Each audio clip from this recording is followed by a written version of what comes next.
Okay, so I had selected the knee IK and the FK and then the regular knee, and I'll click apply. Okay, same thing for the ankle,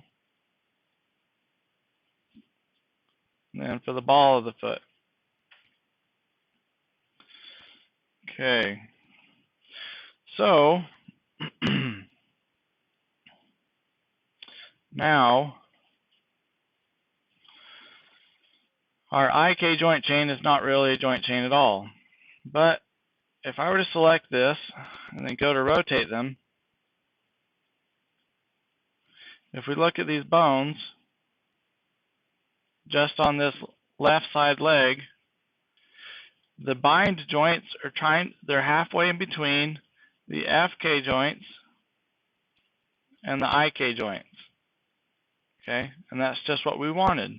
But we want to be able to control that, make it more purposeful. Okay, so I'm going to leave it like this for now.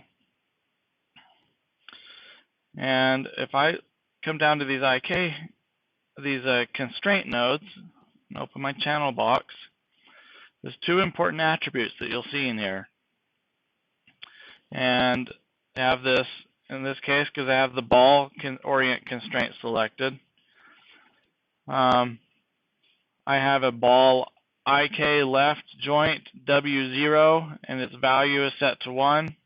And I have a ball FK left joint W1 set to a value of 1. This is just the weighting information for that particular driver. So this joint for the orient constraint is on, the ball left bind, has two drivers. Okay, so if I were to set all of these so that the IK was at 1 and the FK version was set to 0,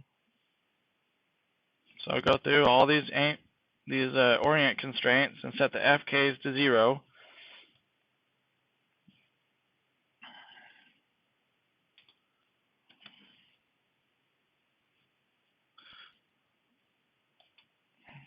Now the bind leg is matching that set of joints. So we need a really good way to force this to work. So we need to, we're going to use set-driven keys to drive this basically. So I need to create a control real quick for the leg so that the animator can know whether it's, so he can transition it from IK to FK. Okay, so I'm going to set the rotates of the IK chain all back to 0. And the best way that I found to create a locator for or create a control for this is just add a locator in. So I'm going to create a locator. You could do something a little bit more fancy looking if you wanted to, but I'm going to rename this locator to leg. Let's see. Yeah, we'll call it leg IK FK switch underscore loc for locator. Okay, I just kind of made that up, but actually, and I need to specify which side it's for. Okay, so it's on the left side. Okay, so now I've got this locator. It's got an appropriate name. I'm going to parent that to the ball of the bind leg. And I'm going to zero out all these translates and rotates so I can snap it to that location. And then I'm going to translate it straight back and up just a little bit, just because I think it'll look better. It'll be better up there. Okay, so now by parenting it to this bind joint chain, wherever the bind joints are at, this is going to follow because it's a child of it. Now I need to add a custom attribute to this. So I'm going to go to Edit, Add Attribute, and I'm going to call it IK, FK, again using camel case, switch. And we're going to use float values, and we're going to do a minimum of 0, maximum of 10, and defaults of 0. And then we'll click OK. So I added in my attribute. Now this locator, we do not want to build, we don't want the animator to move it around or scale it or anything like that. Okay? So I'm going to grab all these attributes over here, and normally I would lock and hide them, but for tutorial purposes I'm just going to lock them so it cannot be scaled. In fact, if you look at my manipulator, all the handles are gray, and it can't be rotated and it can't be translated. Okay? So I have a custom attribute that can drive these different constraints. So I'm going to select all 4 of these constraints, the orient constraints. I'm going to go to my animate menu, set driven key, set, and now they're loaded in the driven portion of the menu. I'm going to select my driver that I just created, my locator, click load driver. I've only got one attribute that can be used because I've locked all the others.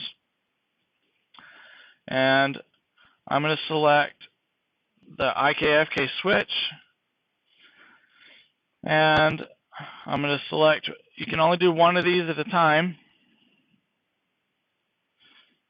one orient constraint at a time, because they each have a different name for the values that we're needing to key.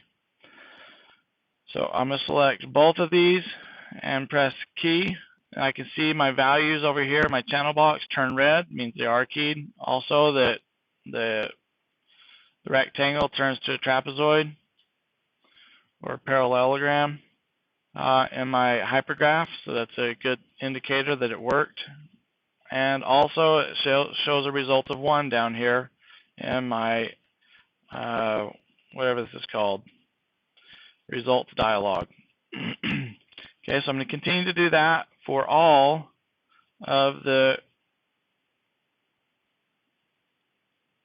orient constraints, keeping in mind that I've already set this so that the IK is a value of 1 and the FK is a value of 0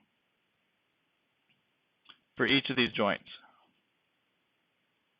Okay, so now that I've done that, keyed all those, I'm going to go to my IKFK switch on my locator, and I'm going to middle mouse click and drag, just change that up to 10, and I'm going to go to each of these orient constraints, and I'm going to reverse these numbers. So I'm going to turn off the IK version and turn on the FK version,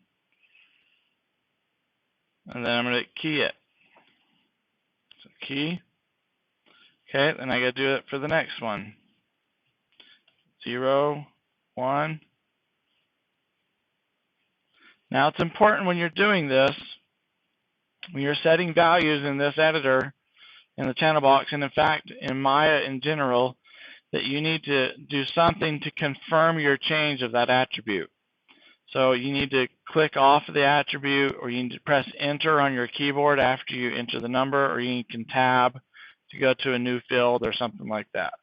If I just did this and typed in 1 and then hit key, it will not accept that change. Okay, that's important, and it leads to lots of problems when doing set-driven keys.